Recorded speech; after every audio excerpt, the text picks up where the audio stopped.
लगता है सारा काम इसी ने ही किया हो, सुबह से ही लगी हुई है। अल्लाह अल्लाह।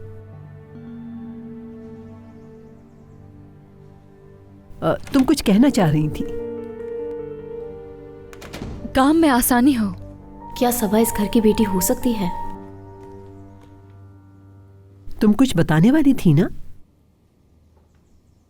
अरे कुछ नहीं मरियम आपा, मैं आपसे बाद में बात करूंगी।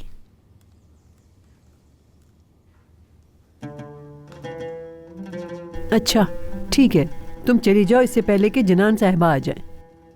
लेकिन अभी तो बहुत सारा काम बाकी है। सबा है मेरी मदद के लिए। जी मैं कर लूंगी। चलो ठीक है, मैं चलती हूँ। चलिए, अपना ख्याल रखिएगा। शुक्रिया।